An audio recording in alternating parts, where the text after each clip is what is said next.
Hello, everybody, and welcome back to Shayna Mae OG Trans Gal. If you're returning, if you're new to the channel, welcome. I'll introduce myself, Shayna Mae, and I'm a 53-year-old transsexual person.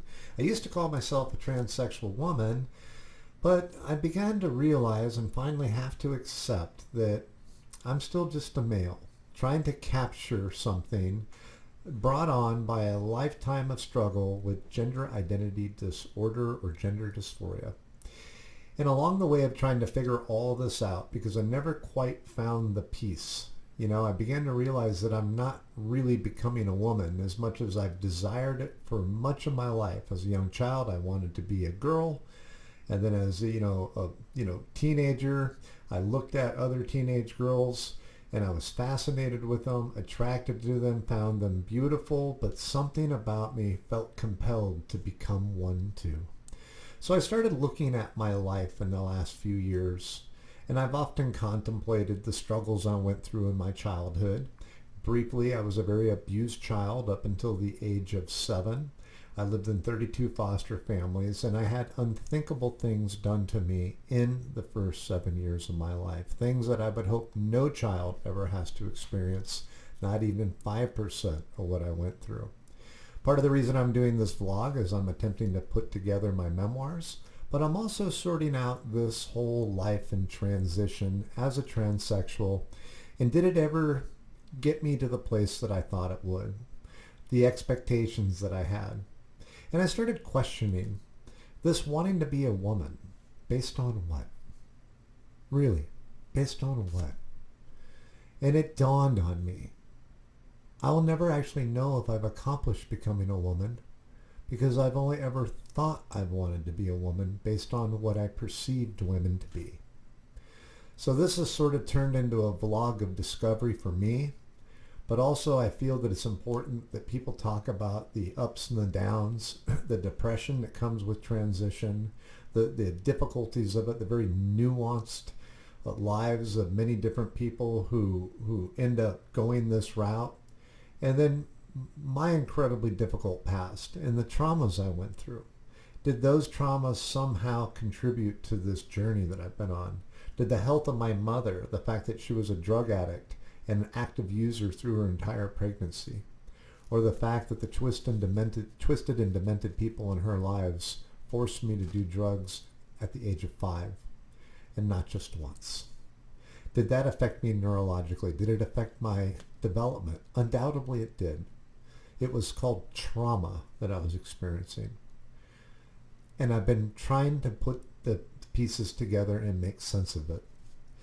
And in my journey of making sense of it, I realized I may have a voice that needs to be heard by those seeking answers, whether it be for themselves on their transgender or transsexual path, or if you have a child that's got sudden onset gender dysphoria, or if you yourself have sudden onset gender dysphoria. Perhaps my ramblings and searching for answers and trying to make sense of all this will be of use to you.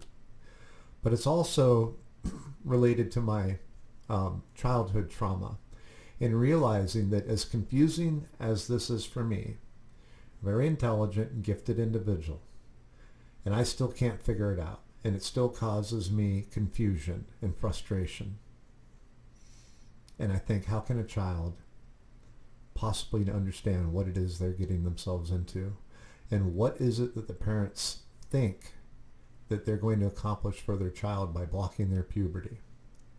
And will that future child, young adult, be traumatized by the parent not stepping up and just being a parent instead of a friend? By a parent being brave enough to go against the agenda, the ideology of trans children? It's a pseudoscience at best. I, more than anybody, have researched this and sought answers for my whole life. And I've been on and off estrogen for various periods of time. And up until recently, I've been on them very consistently for many years. And after a very heavy depression, a depression that returns every 30 to 40 days for some unknown reason, I had a sort of a mini psychotic break, and deep depression and a feeling of hopelessness. So I lifted up my shirt and I pulled off my estradiol patch and I said, I need a break. And I'm here to tell you today, day 6, I'm feeling focused. I'm feeling hope.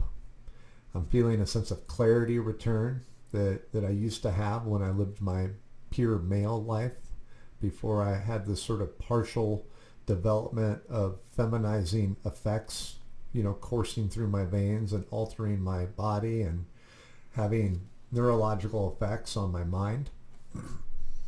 And I realized that my mind never became that of a woman. It's impossible. This little brain was the DNA of a little boy. And over the years, the estrogens have sort of made female type connections, but it's all happening within a man's brain. And no matter how hard we try, no matter where we go, no matter what we think we've become, we are still who we are. The old saying, wherever you go, there you are. And that's sort of what I began to realize was happening to me. So I want to tell you that on day 6, I woke up today bright and early, not feeling weighted down, and feeling a sense of motivation and drive that I used to know in my male life. And it concerns me for you young transitioners out there, or parents of trans kids, listen up. If you've started your kids on puberty blockers and you see that they're just kind of sluggish and maybe they're not as motivated and outgoing, you could be going down a very dangerous path. I've shared in my videos how at times, because of the estrogen, situations that would make me feel oftentimes upset seem amplified, almost hyper-personal. And the depths of depression that I've experienced over the years taking estrogen have been some of the lowest lows I've ever experienced in my life. And that's coming from a kid who was tortured and abused as a child. And to think that this thing that was supposed to give me hope and this opportunity to live the life I was meant to live, according to people like, Oprah and all these pro-trans activists saying that live your truth. Truth is reality, and reality is you male to females were all born male. Now, I don't disagree that transsexualism is a neurological condition. Maybe it's a syndrome. And by all, indicators, I've been diagnosed with that. A lifetime of gender identity disorder. What I have wasn't sudden and onset. It started at a very young age. And as I look back, I think there are pivotal points of interest that we should look at saying, that probably pointed me that direction. That probably had an impact on that young boy. These demonizing evil men may have given me the sense that men were bad. Seeing my sisters get treated differently, I probably associated that to good. And having an active drug addict and abusive mother that never showed me the love and affection I saw my sisters getting, perhaps I was yearning for that woman that was never present in my formative years. By God's grace, at 10 years old, I was adopted by a family I had started living with at age 9. And for the years I lived with them, about 6.5 years, before I just couldn't get with the program, and I just, decided to move out just because I was so damaged and so confused, so rambunctious, so angry. I just had to go out and start my life. But they always picked up the phone for me when I called, and they never stopped loving me, but they also never gave in to any of the notions of my transition, or if I were to get arrested, they weren't going to bail me out. But there would always be a hot plate of food and a place to do my laundry, and they always would give me wonderful words of advice and love. And in the years I lived with them, and I was considered an extreme cross-dresser or having an extreme issue with cross-dressing, they never co-signed that. They found it was more important to focus on my future by offering me the best education that I could sit still for, by building a moral compass for me.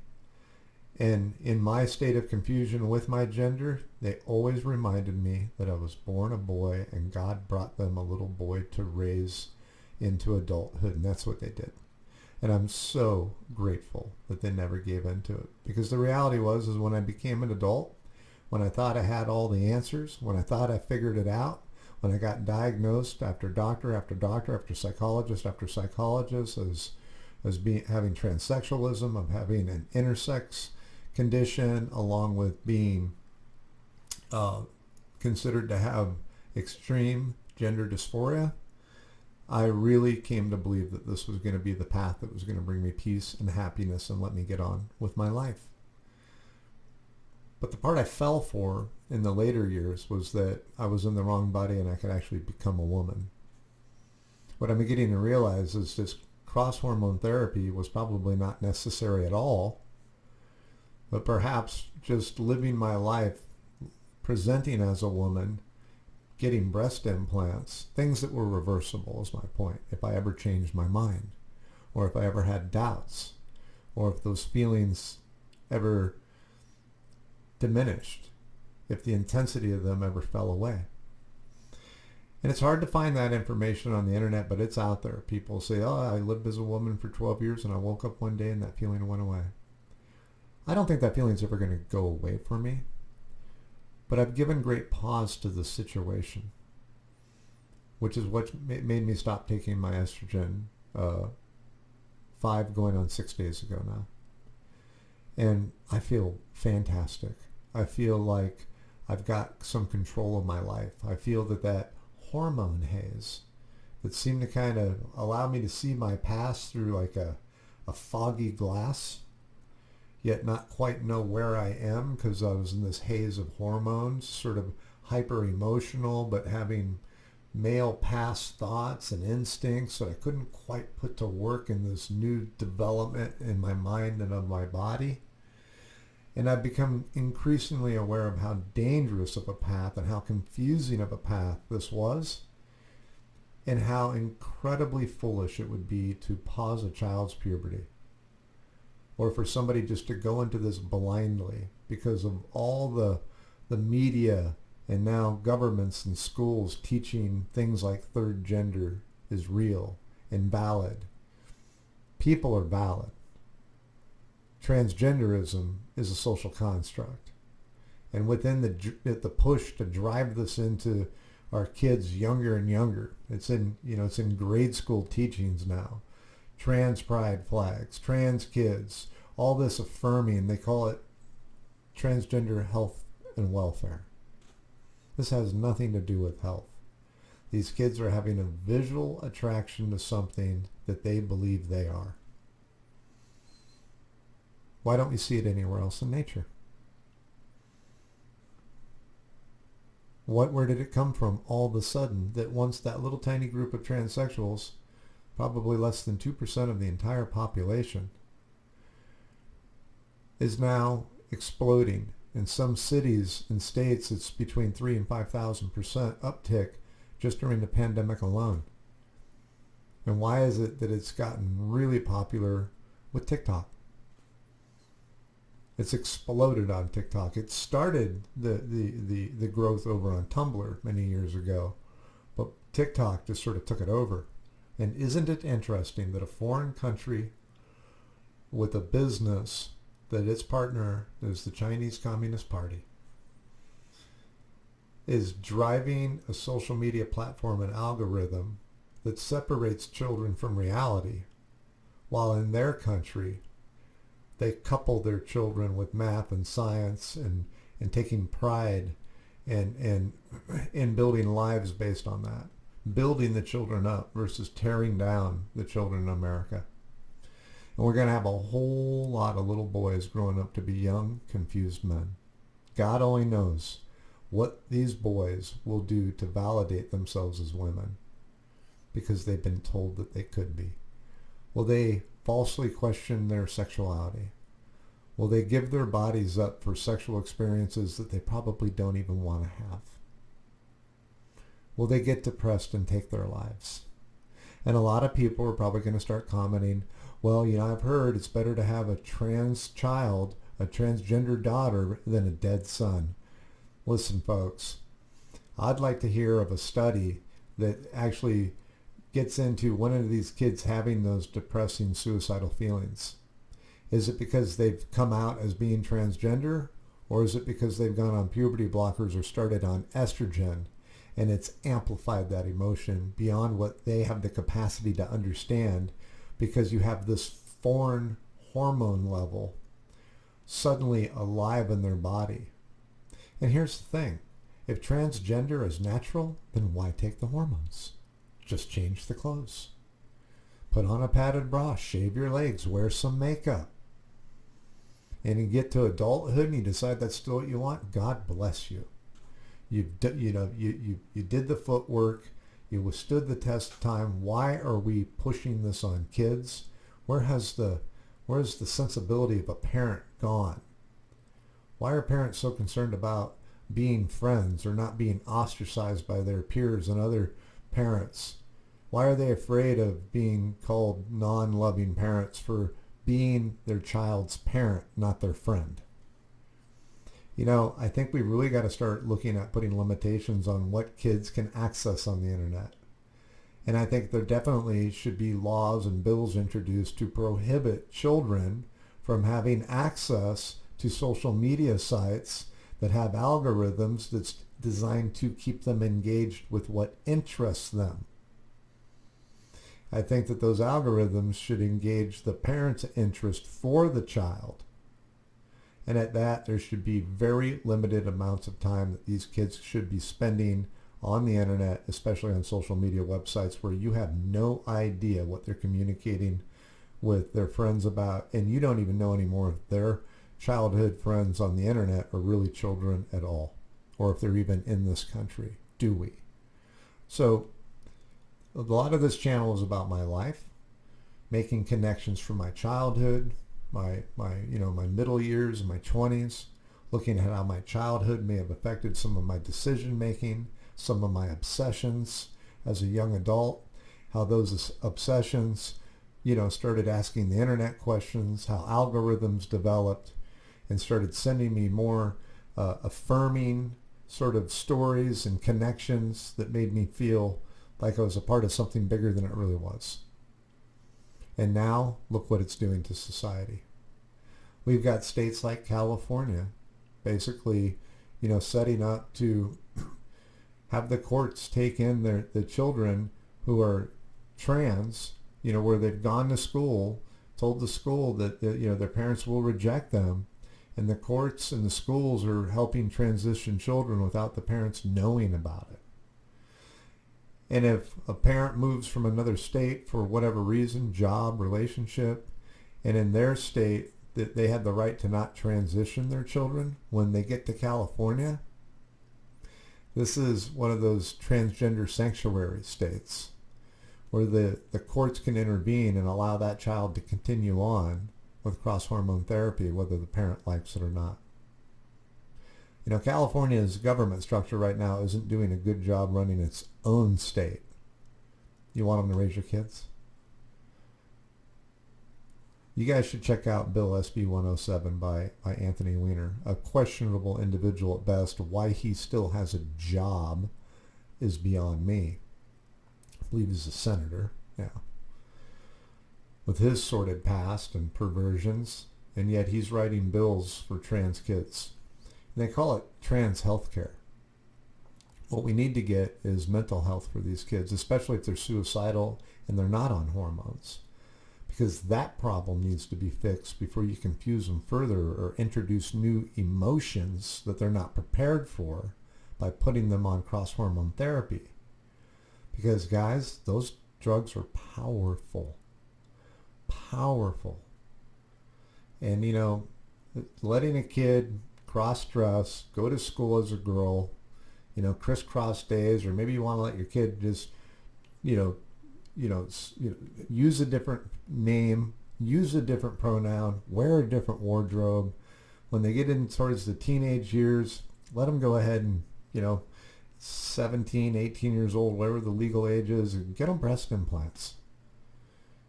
Something that if they get to be 25, 30 and this isn't for them, then they can take them out. But putting them on hormones early, all it does is give them more of an appearance of a female. It's not turning them into females. It's just getting to their system the estrogen before the testosterone takes hold and gives them Adam's apple, deep voices, and heavy facial hair. But Adam's apples can be shaved. Facial hair can be removed. And there all sorts of cosmetic surgeries can do what the estrogens will do at a young age. It can. But the thing you can't ever get back out of any of this, stuff with the hormones is your little boy. If he goes on puberty blockers or if you stay on estrogen for a couple of years, many of those changes are permanent. Do not let them water that down and tell you it's benign and it's easily reversible. Absolutely not. If that were the case, every woman that hits menopause would lose their breasts. When they start going down to more, their testosterone goes up and their estrogen goes down because their biological clock ran out and they don't need all that anymore because their bodies can't produce kids and they go through menopause. Guys, it's pseudoscience. And why we're adopting this and normalizing this is frightening to me.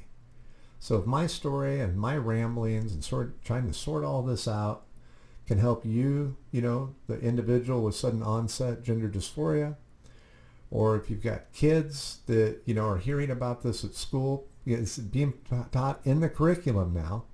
And, they're also not allowing other kids to speak out against it.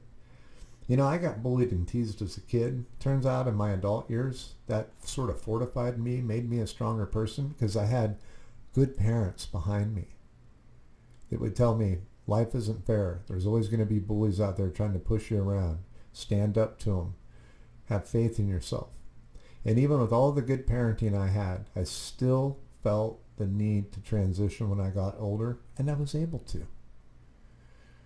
But because I wanted nothing more than to believe what the internet now was providing me in research, and I thought that the social shift really meant that, I was right all along that I can become a woman. Well, years later, I'm realizing, nope, I'm always just going to be a transsexual male. And what the hormones were doing to my brain, I thought, well, let's take a break from them, see what happens. And oh my gosh, I feel so much more capable as a man than I ever felt as a semi-woman. Oh my gosh. I will never have the unique skills and intellectual capacity of that of a woman because I just, at best, have a feminized brain and body on a male platform. What a frightening thing to think that you're going to intervene in your child's development and they're going to miss out on that puberty that may have brought to us the next great scientist, the next great doctor, actor, general, president. So many things that your little boy could have been that may not be accessible to them because of the trauma they may be facing in their future years. What got me out of it is I finally felt so confused and so disconnected from the life of direction I once had because I followed this obsession, this dysphoria, down a path that I didn't fully understand. Was reaching out to Jesus Christ, just saying, Jesus, help me. Jesus, help me. And the result was to sit down, turn on a camera, buy a microphone, start talking. And I can see from some of the raw videos I've done on my worst days that it's generally impacting people and making a difference and bringing an awareness that isn't being talked about out there. Believe it or not, I got a pretty good sense of humor, but I'm refraining from all that in these early videos because I want to have a sense of humor about this, but I don't want anybody to mistake me for being outrageous or trying to politicize an issue or capitalize on an issue for profit. I'm doing a social experience right now where I'm detransitioning chemically. I'm going to keep living this way because this is the body I've got, and I am genuinely happy with the aesthetic. But also I'm aware that I could have just done this with breast implants without the health risk, without the hormone mind haze that it created, without all the depression, without all the anxiety, without all the frustration, that it's brought into my life. And when my blood levels get back down to that normal, as close to normal as they can be at this point, of a 53-year-old male, I'm going to have a neurologist take a look at me. I'm going to see if we can get an MRI. And then, under the supervision of doctors. I'm trying to get some involved in this. I'm going to document me going back on cross-hormone therapy. And my goal is to get an MRI, study the brain, look at the effects of what the hormones do to my mind, also look at how it changes my blood, and really show the risks that it can bring and the changes that can happen in the brain, that if it weren't for the estrogen, it wouldn't have happened. And again, I ask you, if your child thinks they're a girl, what is it based on other than visuals and a feeling based off what they see, because they do not know what it feels like to be a woman. And even me with estrogen in my system for all these years, I don't know what that feels like still. I know what it feels like to not feel like a man. I know that a lot of my emotions appear to be like what women are going through, but we'll never know because I'll never be a woman. And what is this doing to the girls out there? Suddenly all these boys are in their life, in their very unique, beautiful, awkward, budding, changing lives. These boys in their bathrooms and in their locker rooms now. Will girls not know what a world was like where women were exclusively women and men were men? Us fringe type folks have the right to exist. And as adults, those decisions are ours to make, but only when we're adults. God bless you all. I pray for the children of America and around the world, that these pharmaceutical companies that see your child as $1 million in profit over their lifetime, I pray that Jesus carry this message to them and wake them up. And that you, parents, be parents, not friends. And you protect them from this ideology that's sweeping through our schools and through our towns and through our cities. I'll be back with the Day 7 report on the detransitioning of a transsexual and let you guys know how I'm feeling tomorrow. Thanks, guys. Thanks for watching the channel. It would really help me out if you think my message is important, needs to be heard. Share these videos, like these videos, subscribe to the channel, and I will be setting up on another platform because I am going to get into some commentary. We're going to start talking deeper and deeper into this, and I'm pretty sure the way YouTube works is they're probably going to bury me, or they're going to make my discovering my videos very difficult.